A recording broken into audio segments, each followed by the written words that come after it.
So I was just thinking.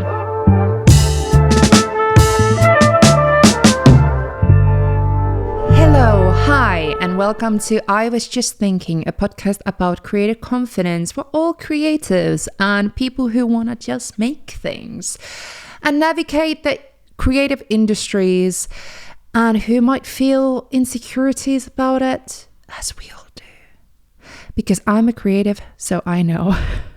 My name is Lena. I am an artist, music producer, musician, sound designer, content creator, and a soon-to-be author about creative confidence. I've been studying creative confidence for the last 5 years, and I have a very big passion towards understanding how does our confidence affect our creativity. And today we're going to be talking, why do we do what we do? Why do we make art? It might be a little bit funny question to ask, because I feel like society generally has a lot of this like, well, obviously I make art because I'm an artist. I needed to even think like, I guess that's what the society is asking us. I feel like society is wanting us to say we do it because there's nothing else. Like it just comes out of us and we're just living and breathing, expressing ourselves. But can I ask a question? How many of you truly feel this all the time when you make art? How many of you feel that that's the sole reason you make art is because you could not live without not making it? The reason I'm asking this is because the more I've been studying about creative confidence, the more I have realized that there could be quite a layer of many, many, many reasons of why we choose to make art. And a lot of those reasons could be quite uncomfortable to discuss or admit, or feeling like it's not societally approved to discuss. So for example, so when I say fame, because there's the whole thing like, I don't want to be famous, but then same time, how many of us like post something online and just kind of secretly hope that it's going to go viral and we're going to get shitload of validation and approval that what we're doing is great and we're awesome and we are accepted as we are and we're finally seeing how awesome we are. And I'm just saying that there is so many levels of reasons why we do what we do, but should we actually be honest about it to ourselves? Or honest about these reasons. Let me go a little bit this way. So I think this topic can be maybe a little bit uncomfortable and a little bit triggering, because obviously as an artist it's not great to, I don't know, maybe it's been judged if we say that aloud and we actually feel like we admit to it. That maybe part of me is that I was example as a kid. I was quite bullied. As a neurodiverse child, I was very in a position at school where I did not do well. The school system did not understand me or how I work, and it was not great time for me. And there's a big empty hole in me that needs validation to say that I am okay as I am, I'm capable, I'm enough, I'm special. And it's really hard to admit that, because it goes to the side of feeling like you are a very self-entitled person when you say those things aloud. And like in the first episode I said about fear of feeling exposed, and I think me talking really openly about these things in a podcast, I think this is this is what I meant feeling exposed. The fact that I can say aloud that those feelings as a child has developed me this really, and this need to feel maybe special, and maybe doing social media, doing this podcast, doing music and putting my art out there is somehow my way to seek that validation. And it's not this like a massive main thing that is on there, like on the top of my thoughts when I do things. I would say that it's really unconscious and very hidden somewhere. There's a motorcycle going, very loud motorcycle going past. Yes, let them pass. Yeah, it's not this feeling that's like a constantly on my front lobe here in front of me. It's more like a something that I feel like it's been unconsciously always there, but I have only become more conscious about it recently after going to therapy and asking my therapist, why am I doing this? What are the reasons? And I really started working really hard to figure it out. Why do I do YouTube? Why do I make art? And the thing is that these things exist in a layer of many other things, and they are just part of reasons. And another reason is that I grew up in a family of artists. My mom is an artist, and she's a professional artist who does that. And she's one of the most artistic people I ever met, because the whole my childhood was just very, I would say, unique in some ways. Both of my brothers are artists. And so I grew up in an environment where art was encouraged, and it was almost like a way of life. And I not really seen any other way of existing in this life. So that was my role model, and that was my show of this is what life is art. And I think that will be obviously one massive part of why I do creative adventures, why do I do creativity, and why I'm not questioning it all the time. I think only I started being conscious and more self-conscious about art when I grew up and I made it my profession, and I entered music industry and I put stuff in social media. That's kind of where I got interested about the whole idea of creative confidence. Because before that, I never questioned my artistic decisions. So before that, I was not self-conscious about my ideas. I had, crazy ideas, and I did a lot of projects. But until I exposed myself to the pressures of the world and the judgment of others, I think I started to question things and question myself. So that kind of went to side rail, but yeah, I think obviously that will be a big part of it. But I do think for me, there is that big part that is that need to be seen, need to belong, need to show that I am capable. And the question is like, who am I showing that to? I feel like it's for myself mostly, but also obviously like probably my parents or my dad, showing that I am capable, I can do things. And I have that, like the classic bullied school child syndrome, where you have in the movies like someone who's been bullied and they want to go into the meeting like 30 years later and show how well they've done.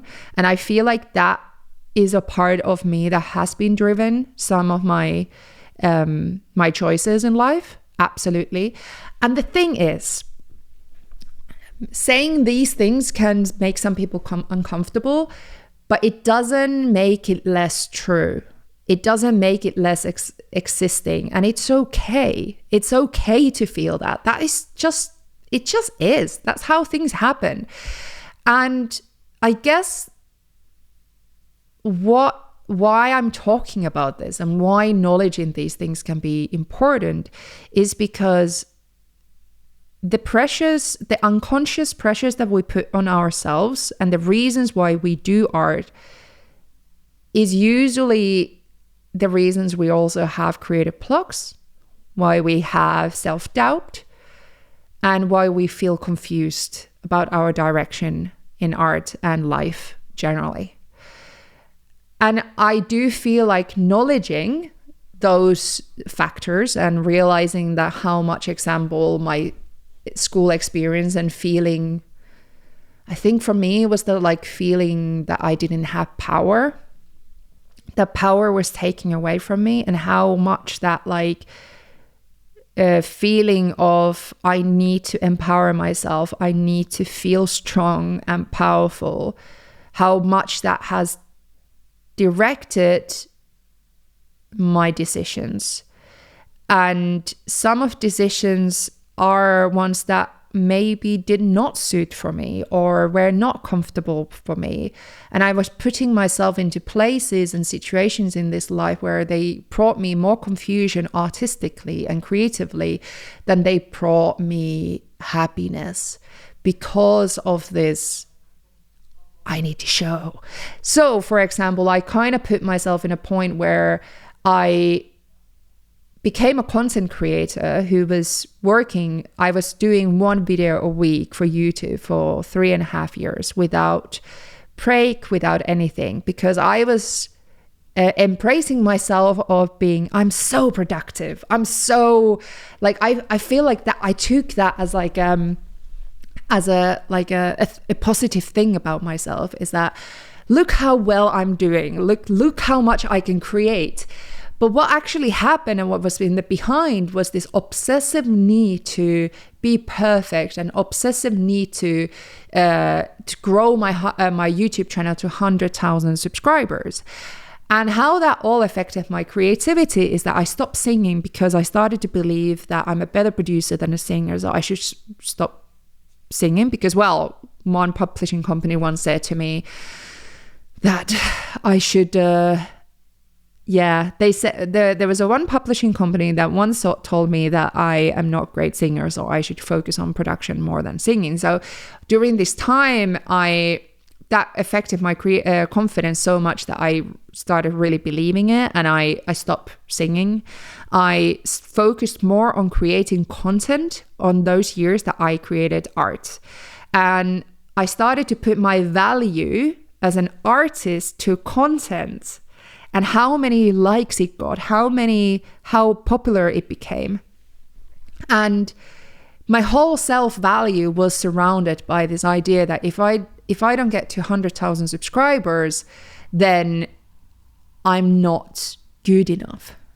So this need to be seen and feel power, and became obsession almost. And I worked myself to the ground so that I felt I was like, what's the word? Where you work too much and then you get exhausted. Burnout. Yeah, I had burnout.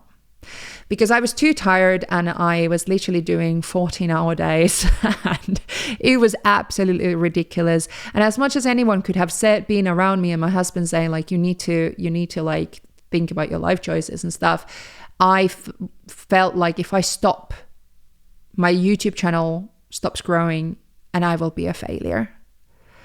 And it became so strong feeling that I need to be something more. I need to have something more. And it's been a process to accept that for myself. And then harder part becomes after that, because you need to ask, well, what is it that I want? What is it that actually makes me happy and comfortable? How much of that, what I've done, is actually the trauma, and how much is actually me? So it's relearning boundaries and understanding where I stand with things. So example, the fact that I am a performer. I don't mind being on camera and being YouTube. I actually enjoy that. But it's more like, how am I on the camera and why am I there and the reasons behind it. And you know, my reasons were clear. My definition of success was not clear, because I thought I was telling myself that I was doing one thing, which was becoming an artist and a YouTuber, and it was super exciting. And I thought that the definition of success for me was that I can earn money with it, I can live with it. But even though that was partly true, big part of that reason and definition of success was I need to have 100,000 subscribers so that I feel validated. So I do think, and now after going to therapy and like really thinking about my reasons, I have found more peace in it, and I have found what actually makes me happy, which is that I don't need to have 100,000 subscribers to make me happy. I've actually realized that the more subscribers you have, the more harder it is to stand behind your art, because you really need to believe in it. Because the more you have followers, the more hate you're going to have. The more people are going to rip you apart and ask questions and judge you. So actually, if I ever would have certain type of fame, I would really want it to be on something I truly believe and stand behind, in a way where it did not come from a place of seeking validation or doing content for the sake of content, but doing for the sake of me. And as much as I do many ways love the tutorials and everything, every video that I've done in Elena Does Audio stuff, a lot of it in the later years became more about the reason of just doing content for the sake of content and for the sake of subscribers and followers, instead of doing something that I truly stand behind and I love. And it's not sustainable. That's why, example, people seeking for fame, like example TikTok or YouTube or something, and someone who's 19 and gets viral video and becomes famous really fast, I get worried for those people. I'm not saying that I really just get worried, because I hope that they have the support network to be around them and really help them go through that, because that can be so scary and so damaging if it's not dealt with a lot of support, especially when you're that young. I was a lot older. I was, in my late 20s and now in early 30s doing this. So I have certain like level of capability of understanding things that I could not have, or having self-confidence and having understanding that I could not have had when I was in my early 20s. So I think when it comes to then creativity and in a smaller scale, not smaller scale, what am I talking? When it comes to creativity and we think, okay, example, let's say that whatever type of creativity you do. So let's say that you start doing your creative work. I think it's worth of you asking, why do you do that? And be honest with yourself. And if you don't know the answer, or you feel like the answer is really simple, then I would recommend looking into that a lot more. For me, therapy helped a lot, because if your answer is really simple, because I just want to be creative, I would look into that a little bit and just being, okay, but why do you want to be creative? Why is it an outlet for creativity? Is it stress? What is it that like is it escapism? And all of those are great ways to, obviously, like great reasons of why you make art. But on the top of that, because like for me, obviously that's also a big part of why I do creativity and do my art. But I would also just see if there is any sneaky little things on the background that you might not necessarily be straight away noticing. Unconscious and conscious mind is something that I probably talk a lot about on this podcast and stuff, because people say that it's, I can't remember who, maybe it's Freud or someone who made this unconscious conscious mind. I think it was Freud. That metaphor that is almost like an iceberg. So you have iceberg that has conscious mind is just the peak on the top above the water level that we can see. And that's your conscious mind. That is what you're conscious of and you understand to be your reality. Under the water, there's the whole iceberg. There's so much more body there. There's like the 90% of everything of the iceberg is under the water. And that is the unconscious mind. And that is everything that is happening all the time, but your brain is not being able to process or understand. Or there's certain level of biases as well, that we don't want to see certain things because we want to believe a certain aspect. So example, if you have a strong belief about yourself that only bad things happen to you, your brain automatically has a bias to start looking for things that enhances that belief about yourself. The same thing about positive things. If you believe that you can succeed or that you will you will have a certain level of success in certain things that you want to achieve, your brain starts to have that bias and you start searching for opportunities and ways to make that happen. And that is a bit like what manifesting is. I think people call it in different ways, different things. And I think that's really interesting because it's that unconscious mind at work. And I think it's very scary for many people to think that there's so much happening in your psyche and in your head that you might not be aware of. But that's where different therapies and different ways of processing practices can come and help you. But you need to find something that is like suitable for you to kind of process. For me, psychotherapy has been absolutely my favorite thing. But I find it almost like a hobby for myself because I like analyzing my brain. But I understand that it can also be scary. I really sympathize with that because it can be scary to realize that maybe the reality that you have about everything might not be as black and white. It could be a lot more complex, a lot more multidimensional. But why I'm talking about this in this podcast is because all of this and the question of why you make art will help you.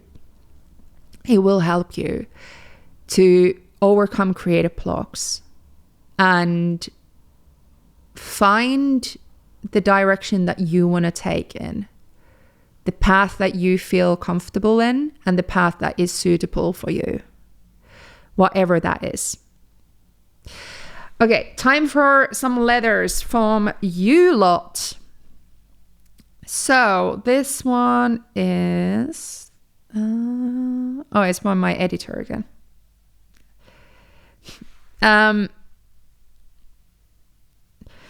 Sharing art with others has always been a daunting process for me. While I'm proud of my work, I tend to be more reserved and prefer to stay behind the scenes.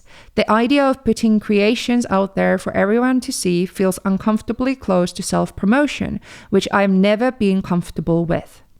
I'm aware that this may be a mix of cultural and personal factors that contribute to my hesitation.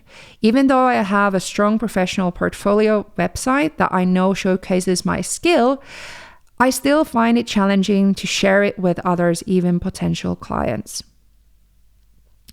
That is a very interesting and very relatable thing. And I think it has so many points and so many levels. I think that something that I, in my Patreon, we've been talking a lot recently is that for many years, I kind of had this mentality is that like, publish your tracks, you need to put your music out there. Until I've kind of realized that was maybe more harmful than constructive for people to hear. Because in the end, it's not necessarily the point of creativity. Again, why are you doing it? Are you doing it to earn a living, which is fair enough? Example, my editor is kind of trying to earn a living with the portfolio, wanting to share it with the clients. So there could be a reason to put their art out there. But then there's art that might not need to be out there. Like, it's your boundaries, and what makes you comfortable is what you need to learn to listen to. Art can be just for you. Your art can be just for you. It doesn't need to be for other people. And the art that is not published it's not any less or more than the art that is published. Art cannot be valued in measurements. Its goodness or its value, or is it good or is it bad? Is it valuable? Is it not valuable? That cannot be measured because it's subjective. I only think people can do these things if they decide that there's a measurement in a certain genre or there's certain industry rules. That's the only way that people kind of can do it, because let's say that not really, even then, to be honest. There's industry rules and you can play with the rules, but even inside of the industry rules, I don't think you can say that something is good or bad, because it's not anyone to say that art is good or bad, because it's subjective. I understand that different goals. So let's say that you I make house music. There are certain rules of what kind of music is house music, because industry likes boxes and they like categories and stuff. I understand that. But eventually nobody is in a position to say if something is good or bad. So my whole point is that art that is not published and it has only one viewer, and that's you who created it, and you enjoy it, and that's for you, that's enough. That's okay. That's absolutely okay for you to keep it for yourself and you enjoy it. And it doesn't make it any less than art that is put out there. But also there comes the conflict, is when you do need to put it out there for the purpose of your goals. Example, wanting to earn money from it, to have a career. And then there was a really good point that this person said about the idea of putting my creation out there for everyone to see feels uncomfortably close to self-promotion.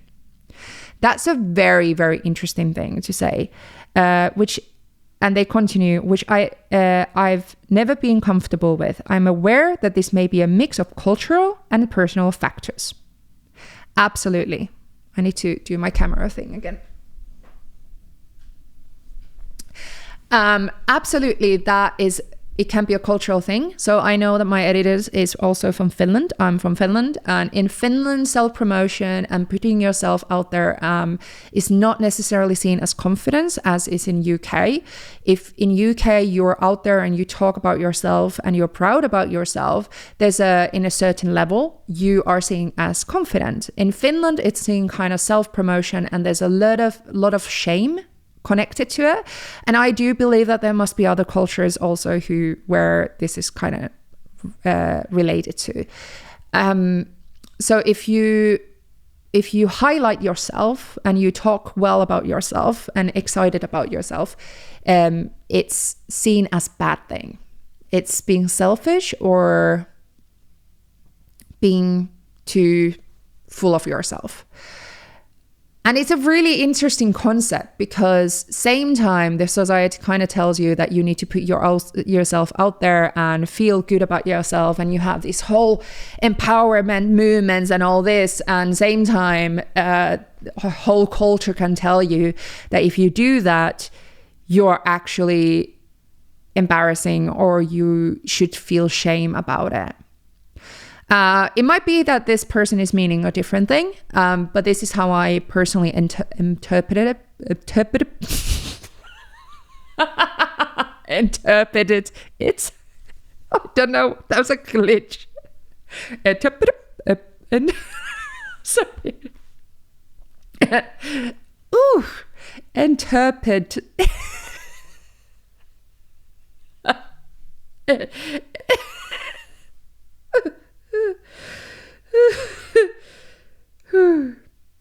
Interpret. I can't say it.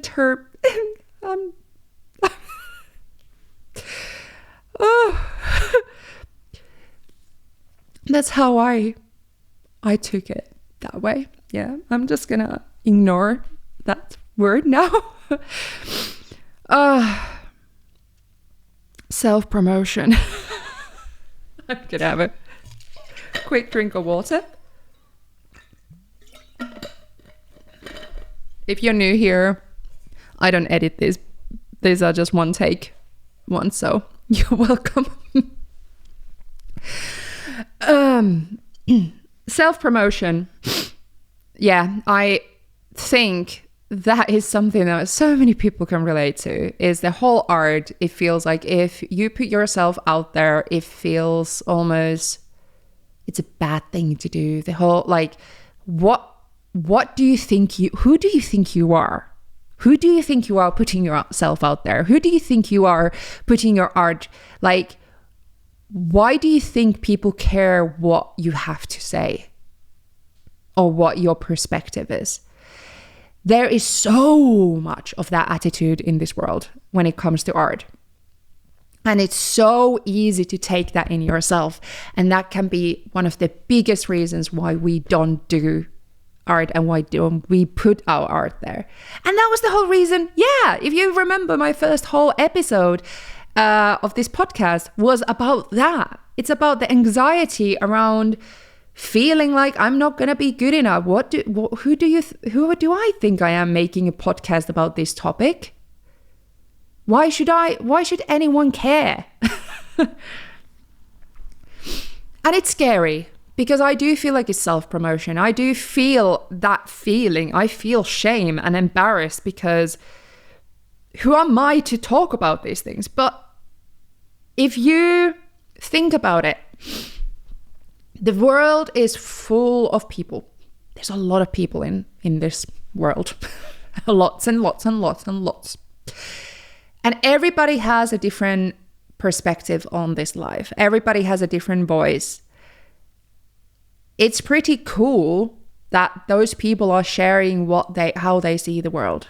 And that's usually through creative things. It can be through many things.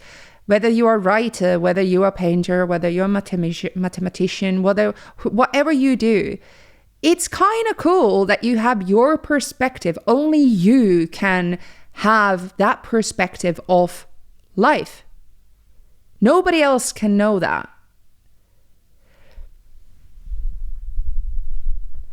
And I think, personally, there's nothing self-promo about it in a way, because it's just you sharing your perspective of this life.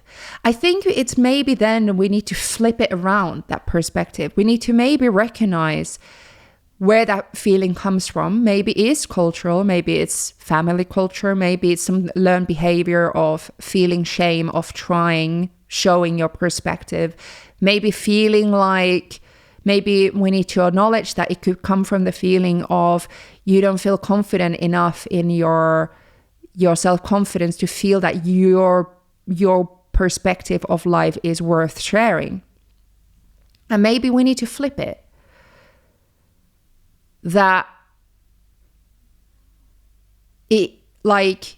there's so many perspectives of this life that I enjoy hearing. I enjoy hearing other people's music. I enjoy reading books. I enjoy watching movies with other people's presentation of this life and telling stories of their perspective. So maybe I need to flip it from the perspective that if I enjoy watching their stuff and consuming their art, then maybe someone will enjoy consuming mine. It's not promoting yourself. It's sharing with other people who also share what you experience in this life and showing it from your perspective. And at the same time, we can still acknowledge that shame still will be there and it's never going to go away. So whether you do your artistic thing or not, that shame and fear will be there. But that's okay. Because nothing will take that away. It will get easier to deal with. But you can go through this whole life without doing the things that you want and feel that shame and embarrassment. Or you can do the things and still feel those ones, but still do the things that you love. And accept that that's how life is. That's how emotions work. We are so multi-leveled. You can still feel proud of yourself and feel those, but at the same time, you can still acknowledge that side of you is that there is proudness and is inspiration and happiness, as well as anxiety and fear and embarrassment and all that jealousy and all those things, the negative things, they will exist as well. But we just need to see them and live with them, and they, as much as we live with the happy stuff, the positive stuff that we kind of, so it's, yeah, I don't know if that made sense, but if you caught my thought process. What's the time? Can we have one more letter? We can finish with this one more letter.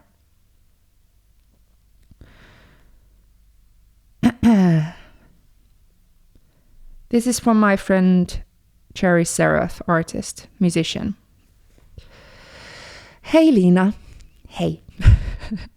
A moment in a creative process that sparked doubt in my skills and art was definitely early in my production.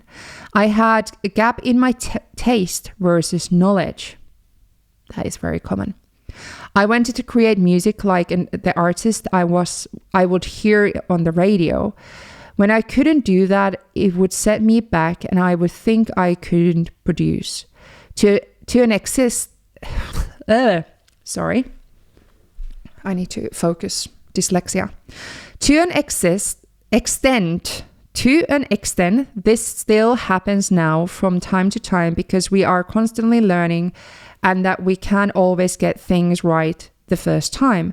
I think what led to these feelings of not being able to do it, meaning production, was because social media sites only show people or artists when they reach a polished point on their journey.